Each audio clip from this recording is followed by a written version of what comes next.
is a Brazilian uh, melodic black metal band who started out very much on a Luciferian black metal current, one that has led more to an anti-cosmic philosophy as the spirituality of the individual behind it has developed.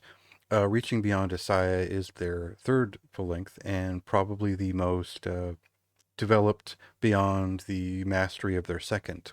They've always produced a very strong, complete concept on each of their three records, and they're all very much worth listening to. This is perhaps the one that takes the step beyond good to great.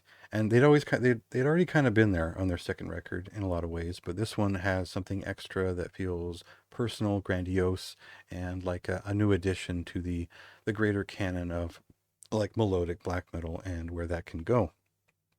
Specifically, Swedish melodic black metal and the not so obvious referential stuff. Now, there are other influences here for this band, and you felt those more on that second record where interest in Watain and Magua and that kind of thing started to factor into their sound.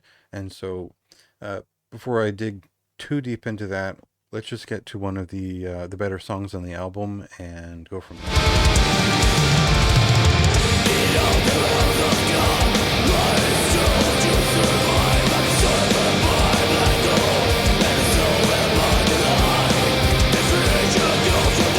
So, as the main protagonist here, Dee has traveled throughout Europe pursuing black metal and whatnot.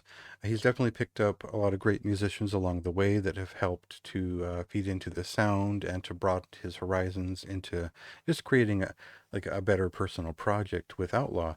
And this has put their station closer to the shoulders of bands like Chaos Invocation and Valkyria, but also I would say there's a little bit of necrophobic in his sound. There are some things that you'll also hear in Sinmara and Iwata that apply here.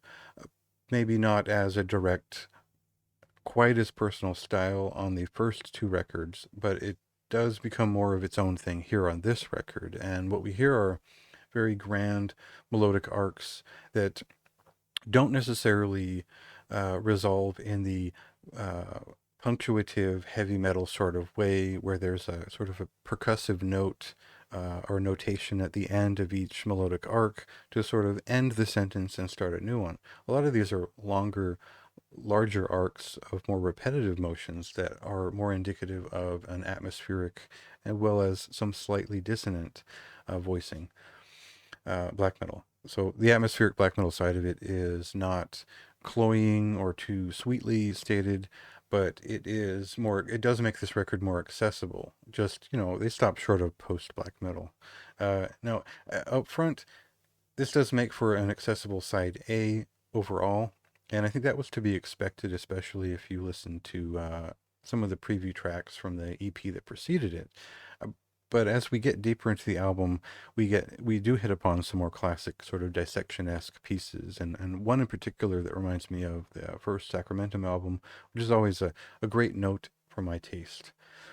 Beyond that, I think I'd been so impressed by the very personal, dramatic, and inspired performances of past releases as I kind of refreshed my memory on some of the earlier stuff and experienced the second album for the first time, that it built a lot of strong hype for this record because I do feel like that in the years in between he improved in every way, and that this is a bigger personality. It's a different approach to this style, which feels modern, but not out of necessity. It's just out of finding a way to push that sound a little bit further. Now, I might say similar things about, I don't know, The Spirit or Thrawn or other bands that have similar rooting in the emotional attachment or the spiritual attachment to what dissection might represent. But I think this band finds a more aggressive way of doing that without relying on the sort of sweeter melodic side of it in a lot of ways, or leaning into death metal, which is the case in a lot of bands in that style. So overall, it might not seem like the most brilliant or original album up front, but the more that I dug into it, it did feel like this was actually something a bit special, and it is really admirably uh, conceived and built and structured in a way that is effective in its dramatic reveals and very strong performances. The drummer here is the fellow who does session work for Moonlight Sorcery and some other bands you'll probably know. And I think the way that all of this comes together for this record, with between their performances and the intent and the sort of spiritual directive of the band, is really appreciable and inspiring. So that's my opinion. You know, I do have quite a lot of strong opinions about melodic black metal and how it could, should, and is done. So see how that lines up with your thoughts. This was a very high recommendation for me. It stops just short of a 90 out of 100, and probably because I don't yet know how it will last beyond the months that I've spent with it so far, the couple of months. So, um, definitely still one of the best releases of March and one of the more memorable black metal records I've picked up on this year. I felt like something a little bit new, a little bit classic, and unique in its own kind of cool way. So check it out if that's your interest. There's a lot more detail in the review if you want to read that. That's on the site. There you go.